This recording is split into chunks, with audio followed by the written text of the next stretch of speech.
Recording by Phil Chenevert. This story was first published in Fantastic Universe, August 1958. Arm of the Law by Harry Harrison, Section 1. It was a big coffin-shaped plywood box that looked like it weighed a ton. This brawny type just dumped it through the door of the police station and started away.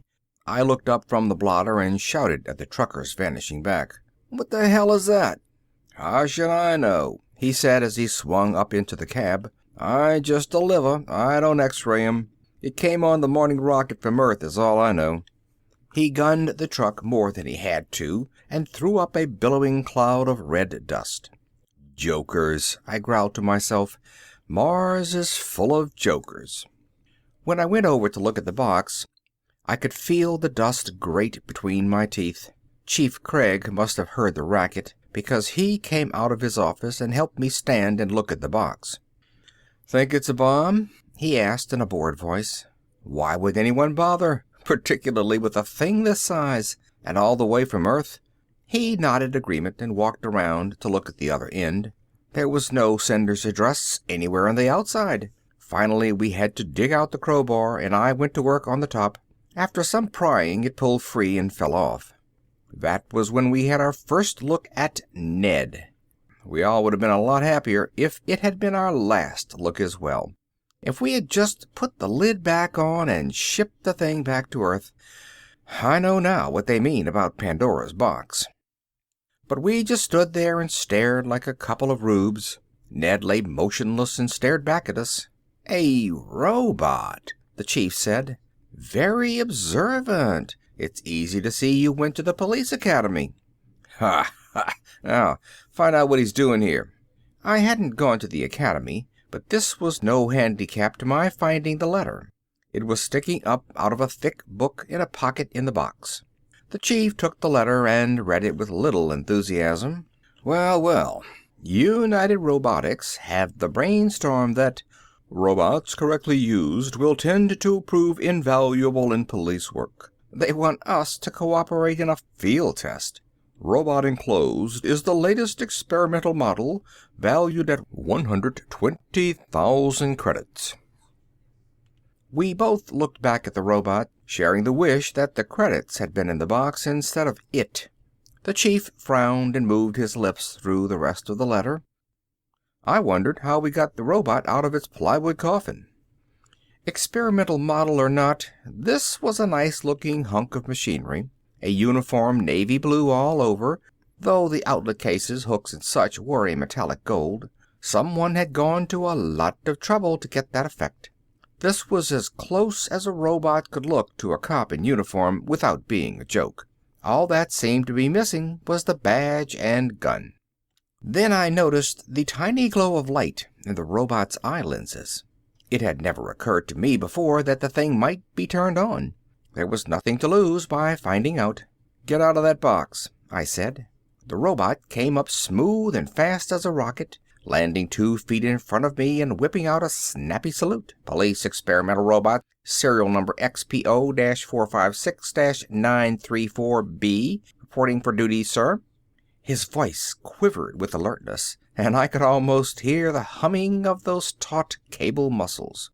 He may have had a stainless steel hide and a bunch of wires for a brain, but he spelled rookie cop to me just the same. The fact that he was man-height with 2 arms, 2 legs, and that painted-on uniform helped. All I had to do was squint my eyes a bit, and there stood Ned the rookie cop, fresh out of school and raring to go. I shook my head to get rid of the illusion. This was just 6 feet of machine that boffins and brain boys had turned out for their own amusement. "Relax, Ned," I said. He was still holding the salute. "At ease. You'll get a hernia of your exhaust pipe if you stay so tense. Anyways, I'm just a sergeant here. That's the chief of police over there." Ned did an about-face and slid over to the chief with that same greased lightning motion. The chief just looked at him like something that sprang out from under the hood of a car, while Ned went through the same report routine. "I wonder if it does anything else besides salute and report," the chief said while he walked around the robot, looking it over like a dog with a hydrant. The functions, operations, and responsible courses of action open to the police experimental robots are outlined on pages 184 to 213 of the manual." Ned's voice was muffled for a second, while he half dived back into his case and came up with the volume mentioned. "A detailed breakdown of these will also be found on pages 1035 to 1267 inclusive." The chief, who has trouble reading an entire comic page at one sitting, turned the 6-inch thick book over in his hands like it would maybe bite him. When he had a rough idea of how much it weighed and a good feel of the binding, he threw it on my desk. "Take care of this," he said to me as he headed towards his office. "And the robot, too. Do something with it." The chief's span of attention never was great, and it had been strained to the limit this time. I flipped through the book, wondering. One thing I never have had much to do with is robots, so I know just as much about them as any Joe in the street, probably less. The book was filled with pages of fine print, fancy mathematics, wiring diagrams, and charts in 9 colors, and that kind of thing. It needed close attention, which attention I was not prepared to give it at the time. The book slid shut, and I eyed the newest employee of the city of Nineport. "There's a broom behind the door. Do you know how to use it?" "Yes, sir." "In that case, you will sweep out this room, raising as small a cloud of dust as possible at the same time." He did a very neat job of it. I watched 120,000 credits worth of machinery making a tidy pile of butts and sand, and wondered why it had been sent to Nineport. Probably because there wasn't another police force in the solar system that was smaller or more unimportant than ours. The engineers must have figured this would be a good spot for a field test. Even if the thing blew up, nobody would really mind. There would probably be someone along someday to get a report on it. Well, they had picked the right spot, all right. Nineport was just a little bit beyond nowhere. Which, of course, was why I was there.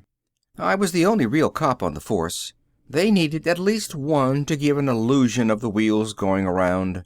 The chief, Alonzo Craig, had just enough sense to take graft without dropping the money. There were 2 patrolmen, one old and drunk most of the time, the other so young the only scar he had was the mark of the attram. I had 10 years on a Metropolitan Force Earthside. Why I left is nobody's damn business. I have long since paid for any mistakes I made there by ending up in Nineport. Nineport is not a city. It's just a place where people stop. The only permanent citizens are the ones who cater to those on the way through. Hotel keepers, restaurant owners, gamblers, barkeeps, and the rest. There is a spaceport, but only some freighters come there to pick up the metal from some of the mines that are still working. Some of the settlers still come in for supplies. You might say that Nineport was a town that just missed the boat. In 100 years, I doubt if there will be enough left sticking out of the sand to even tell where it used to be. I won't be there either, so I couldn't care less. I went back to the blotter. 5 drunks in the tank, an average night's haul. While I wrote them up, Fats dragged in the 6th one. "Locked himself in the ladies' john at the spaceport and resisting arrest," he reported. "D&D, throw him in with the rest." Fats steered his limp victim across the floor, matching him step for dragging step. I always marveled at the way Fats took care of drunks, since he usually had more under his belt than they had. I have never seen him falling down drunk or completely sober. About all he was good for was keeping a blurred eye on the lockup and running in drunks. He did well at that. No matter what they crawled under or on top of, he found them. No doubt due to the same shared natural instincts. Fats clanged the door behind number 6 and weaved his way back in. "What's that?" he asked, peering at the robot along the purple beauty of his nose. "That is a robot. I have forgotten the number his mother gave him at the factory, so we will call him Ned. He works here now." "Good for him. He can clean up the tank after we throw the bums out." "That's my job," Billy said, coming in through the front door. He clutched his nightstick and scowled out from under the brim of his uniform cap. It's not that Billy is stupid, just that most of his strength has gone into his back instead of his mind. That's Ned's job now because you have a promotion. You're going to help me with some of my work. Billy came in very handy at times, and I was anxious that the force shouldn't lose him. My explanation cheered him because he sat down by Fats and watched Ned do the floor. That's the way things went for about a week. We watched Ned sweep and polish until the station began to take on a positively antiseptic look. The chief, who always has an eye out for that type of thing, found out that Ned could file the odd ton of reports and paperwork that cluttered his office. All this kept the robot busy, and we got so used to him we were hardly aware he was around. I knew he had moved the packing case into the storeroom and fixed himself up a cozy sort of robot dormitory coffin. Other than that, I didn't know or care. The operation manual was buried in my desk, and I never looked at it. If I had, I might have had some idea of the big changes that were in store. None of us knew the littlest bit about what a robot can or cannot do. Ned was working nicely as a combination janitor file clerk, and should have stayed that way. He would have, too, if the chief hadn't been so lazy. That's what started it all. It was around 9 at night, and the chief was just going home when the call came in. He took it, listened for a moment, then hung up. "Greenback's liquor store. He got held up again. Says to come at once." That's a change. Usually we don't hear about it until a month later. What's he paying protection money for if China Joe ain't protecting? What's the rush now? The chief chewed his loose lip for a while, finally and painfully reached a decision. "You better go around and see what the trouble is." "Sure," I said, reaching for my cap, "but no one else is around. You'll have to watch the desk until I get back." "That's no good," he moaned. "I'm dying from hunger, and sitting here isn't going to help me any." "I will go take the report," Ned said, stepping forward and snapping his usual well-greased salute. At first the chief wasn't buying. You would think the water cooler came to life and offered to take over his job. "How could you take a report?" he growled, putting the wise guy water cooler in its place. But he had phrased his little insult as a question, so he had only himself to blame. In exactly 3 minutes, Ned gave the chief a summary of the routine necessary for a police officer to make a report on an armed robbery or other reported theft. From the glazed look in Chief's protruding eyes, I could tell Ned had quickly passed the boundaries of the chief's meager knowledge. "Enough," the harried man finally gasped. "If you know so much, why don't you make a report?" Which to me sounded like another version of, "If you're so damn smart, why ain't you rich?" which we used to snarl at the brainy kids in grammar school. Ned took such things literally, though, and turned towards the door. "Do you mean you wish me to make a report on this robbery?" "Yes," the chief said, just to get rid of him, and we watched his blue shape vanish through the door. End of section 1.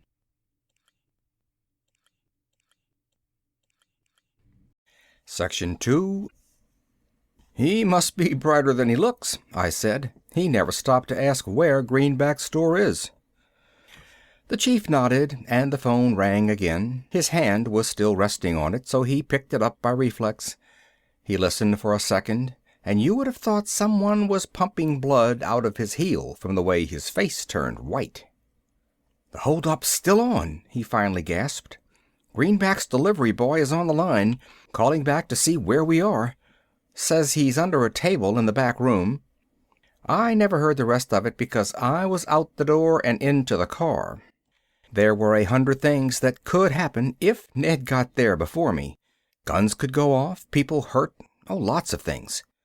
And the police would be to blame for it all, sending a tin robot to do a cop's job.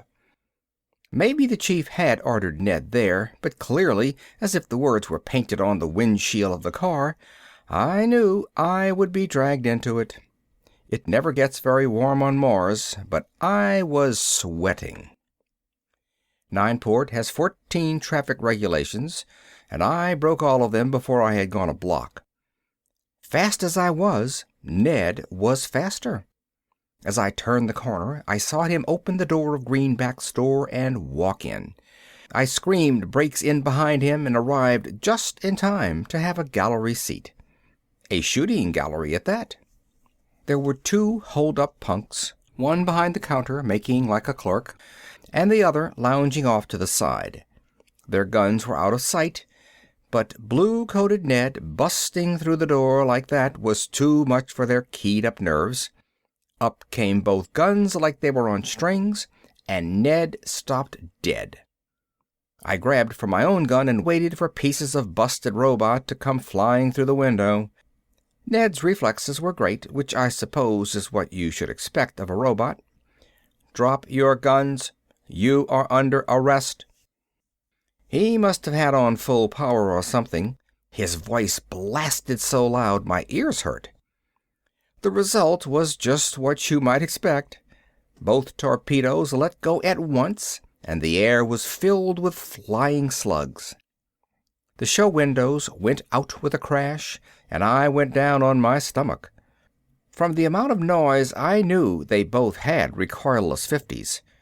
You can't stop one of those slugs. They go right through you and anything else that happens to be in the way. Except they didn't seem to be bothering Ned. The only notice he seemed to take was to cover his eyes. A little shield with a thin slit popped down over his eye lenses. Then he moved in on the first thug. I knew he was fast, but not that fast. A couple of slugs jarred him as he came across the room, but before the punk could change his aim, Ned had the gun in his hand.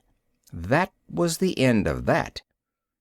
He put on one of the sweetest hammerlocks I have ever seen and neatly grabbed the gun when it dropped from the limp fingers. With the same motion that slipped the gun into a pouch, he whipped out a pair of handcuffs and snapped them on the punk's wrists. Hold-up-nick number 2 was heading for the door by then, and I was waiting to give him a warm reception. There was never any need. He hadn't gone halfway before Ned slid in front of him. There was a thud when they hit that didn't even shake Ned, but gave the other a glazed look. He never even knew it when Ned slipped the cuffs on him and dropped him down next to his partner. I went in, took their guns from Ned, and made the arrest official. That was all Greenback saw when he crawled out from behind the counter, and it was all I wanted him to see. The place was a foot deep in broken glass and smelled like the inside of a Jack Daniels bottle. Greenback began to howl like a wolf over his lost stock. He didn't seem to know any more about the phone call than I did, so I grabbed a hold of a pimply-looking kid who staggered out of the storeroom. He was the one who had made the calls. It turned out to be a matter of sheer stupidity.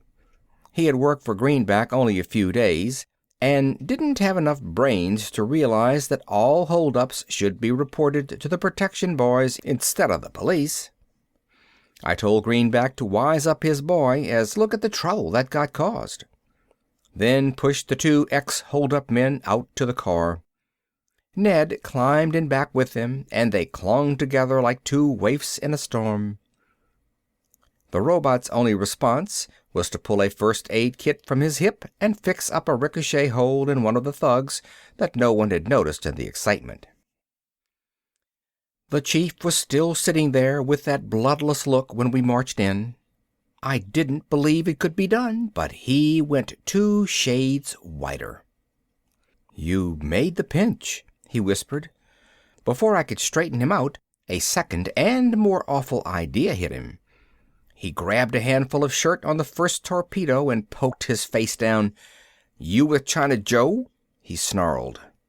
The punk made the error of trying to be cute, so the chief let him have one on the head with the open hand that set his eyes rolling like marbles. When the question got asked again, he found the right answer.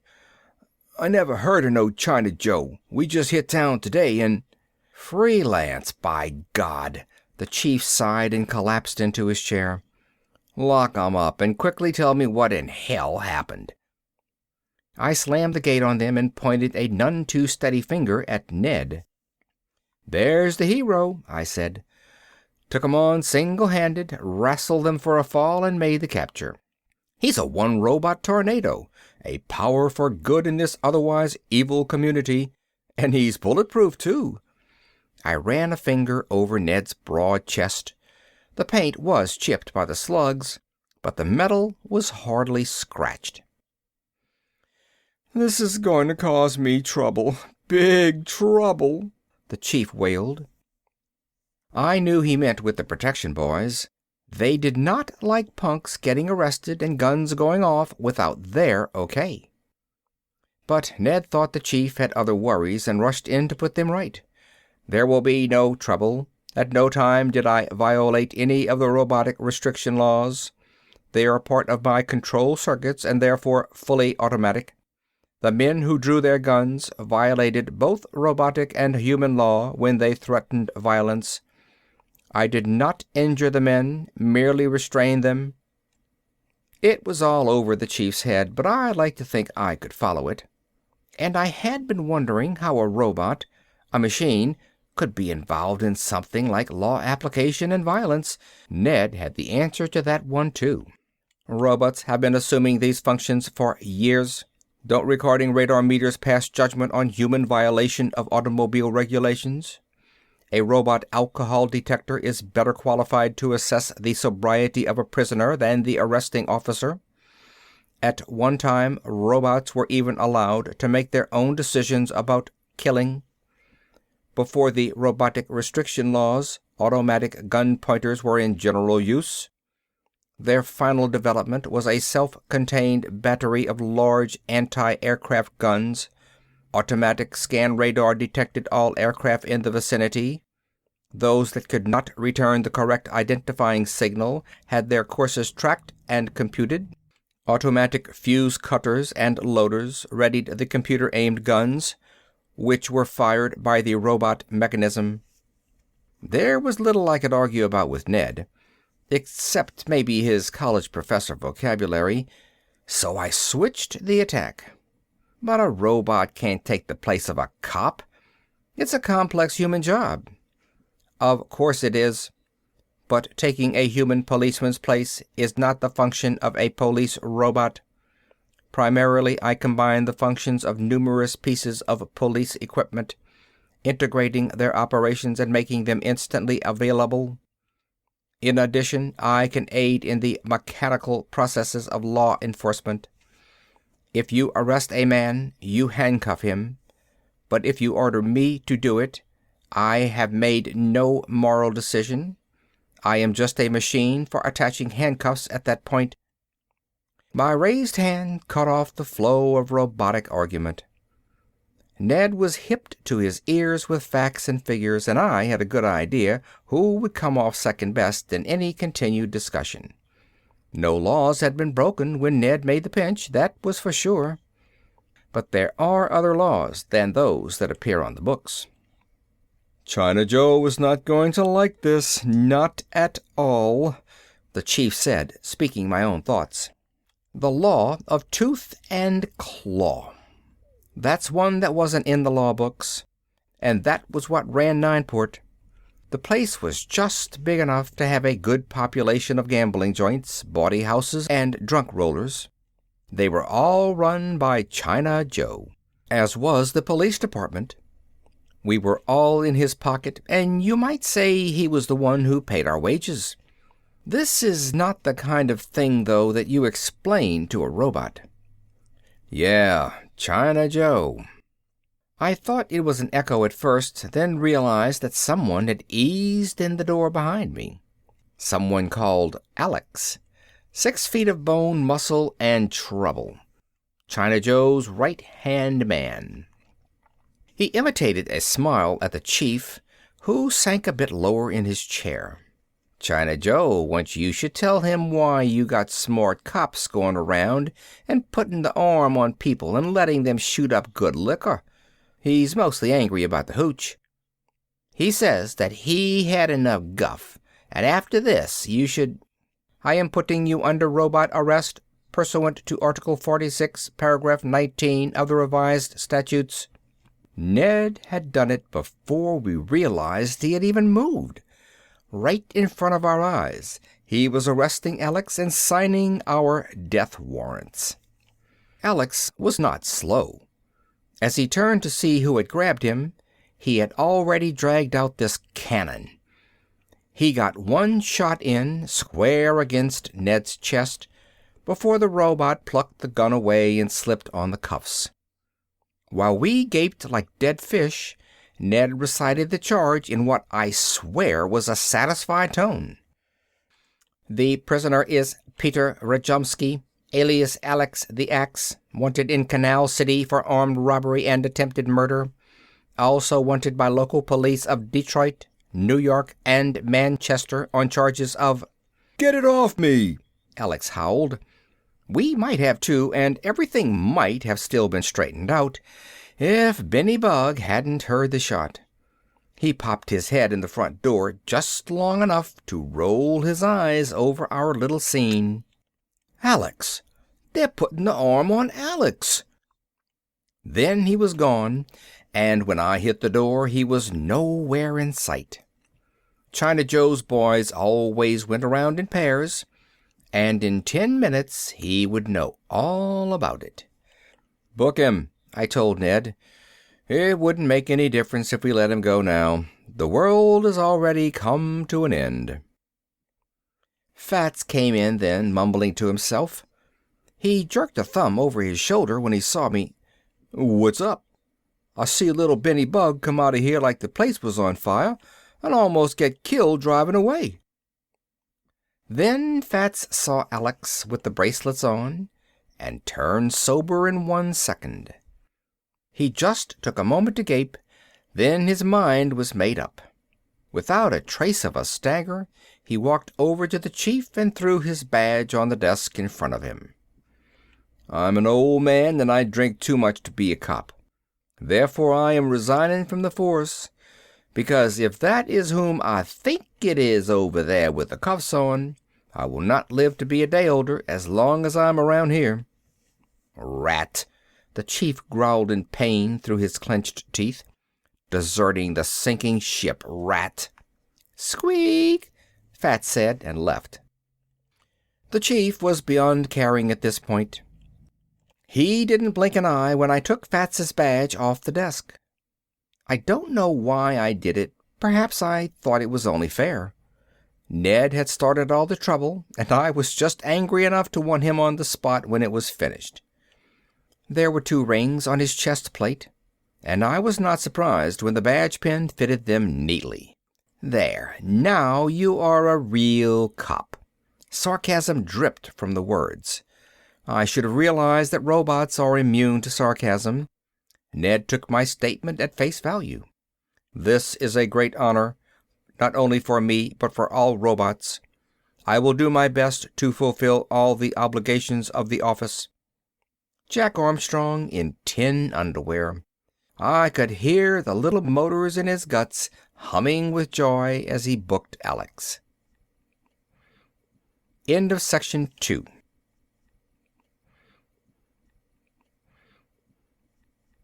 Section 3. If everything else hadn't been so bad, I would have enjoyed that. Ned had more police equipment built into him than Nineport had ever owned. There was an ink pad that snapped out of one hip, and he efficiently rolled Alex's fingertips across it and stamped them on a card.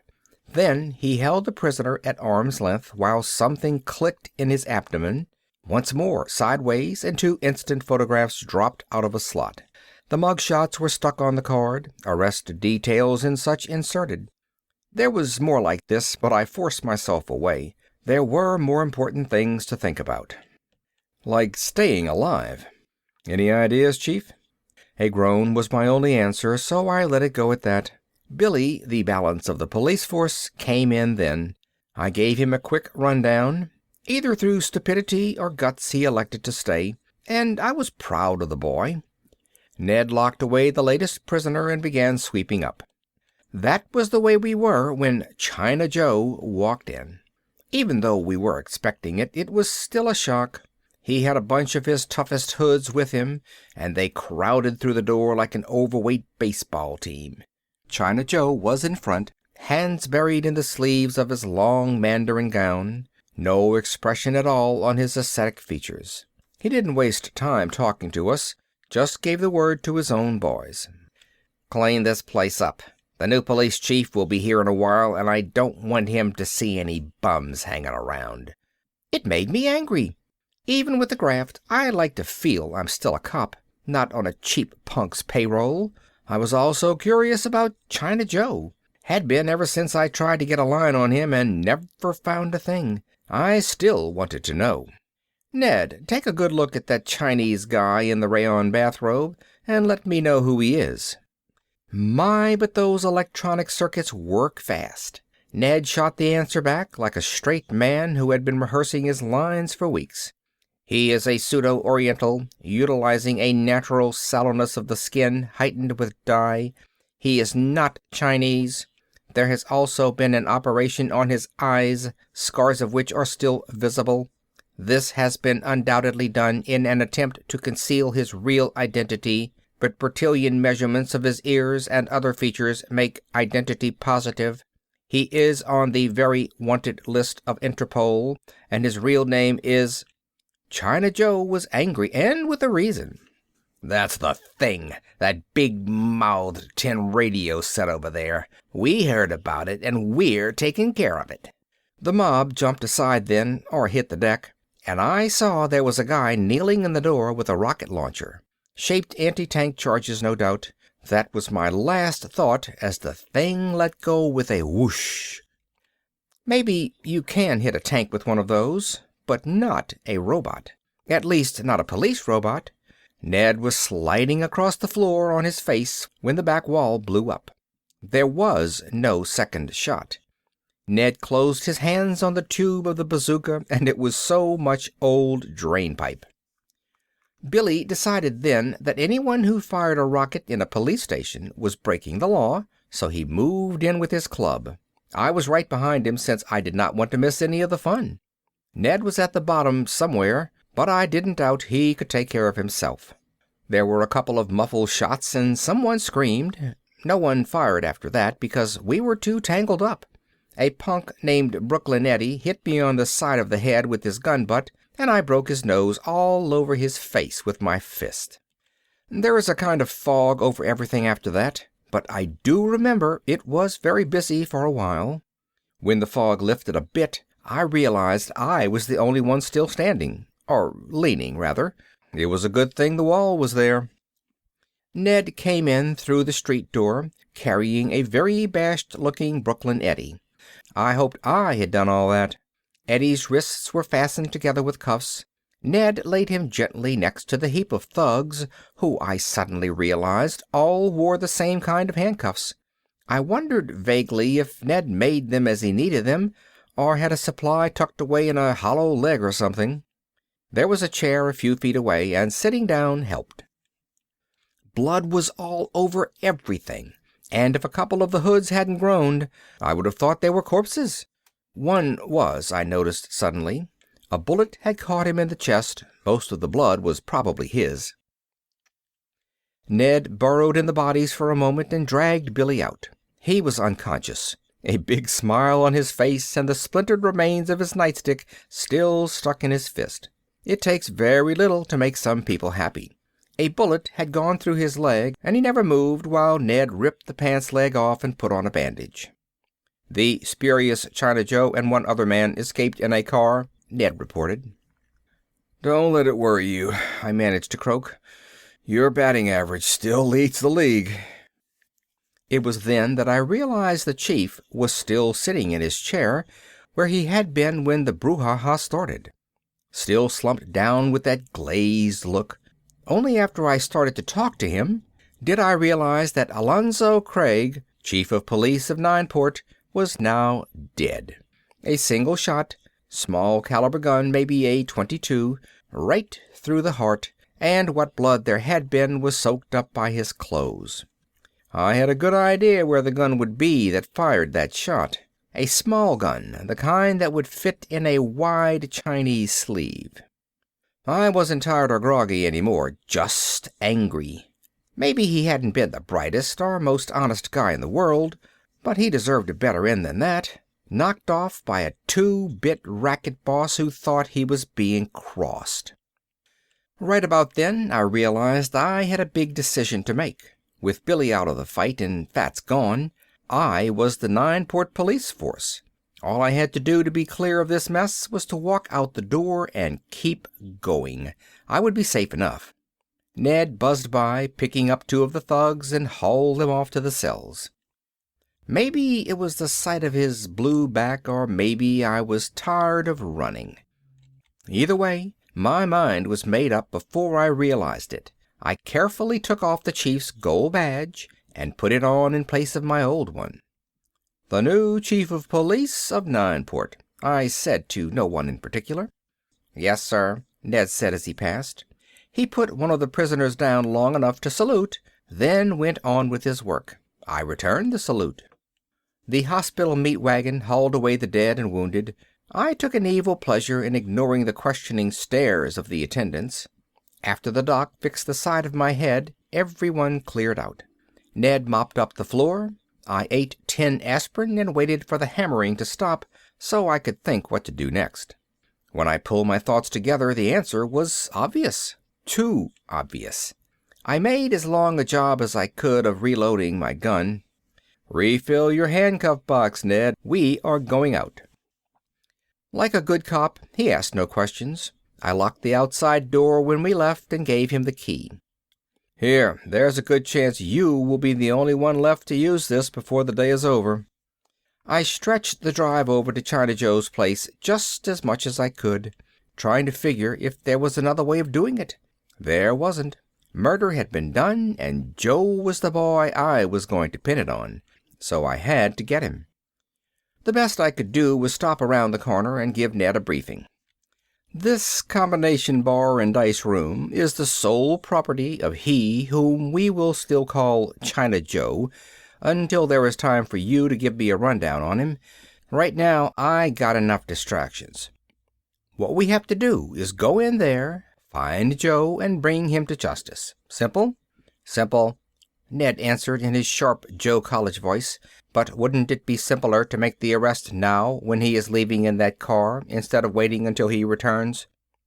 The car in mention was doing 60 as it came out of the alley ahead of us. I only had a glimpse of Joe in the back seat as it tore by us. "Stop them!" I shouted, mostly for my own benefit since I was driving. I tried to shift gears and start the engine at the same time, and succeeded in doing exactly nothing. So Ned stopped them. It had been phrased as an order. He leaned his head out of the window, and I saw at once why most of his equipment was located in his torso. Probably his brain as well. There sure wasn't much room left in his head when that cannon was tucked away in there. A 75mm recoilless. A plate swiveled back right where his nose should have been if he had one, and the big muzzle pointed out. It's a neat idea when you think about it. Right between the eyes for good aiming, up high, always ready. The boom, boom, almost took my head off. Of course, Ned was a perfect shot. So would I be with a computer for a brain. He had holed one rear tire with each slug, and the car flapped to a stop a little ways down the road. I climbed out slowly while Ned sprinted there in seconds flat. They didn't even try to run this time. What little nerve they had left must have been shattered by the smoking muzzle of that 75mm poking out from between Ned's eyes. Robots are neat about things like that, so he must have left it sticking out deliberately. Probably had a course in psychology back in robot school. 3 of them in the car, all waving their hands in the air like the last reel of a western, and the rear floor covered with interesting little suitcases. Everyone came along quietly. China Joe only snarled while Ned told me that his name really was Stanton, and the Elmira hot seat was kept warm all the time in hopes he would be back. I promised Joe Stanton I would be happy to arrange it that same day, thereby not worrying about any slip-ups with the local authorities. The rest of the mob would stand trial in Canal City. It was a very busy day. Things have quieted down a good deal since then. Billy is out of the hospital and wearing my old sergeant stripes. Even Fats is back, though he is sober once in a while now and has trouble looking me in the eye. We don't have much to do, because, in addition to being a quiet town, this is now an honest one. Ned is on foot patrol nights and in charge of the lab and files days. Maybe the policeman's benevolent wouldn't like that, but Ned doesn't seem to mind.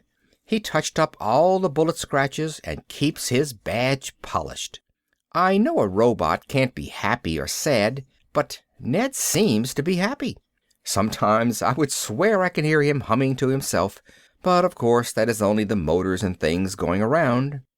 When you start thinking about it, I suppose we set some kind of precedent here. What with putting on a robot as a full-fledged police officer. No one ever came around from the factory yet, so I have never found out if we're the first or not.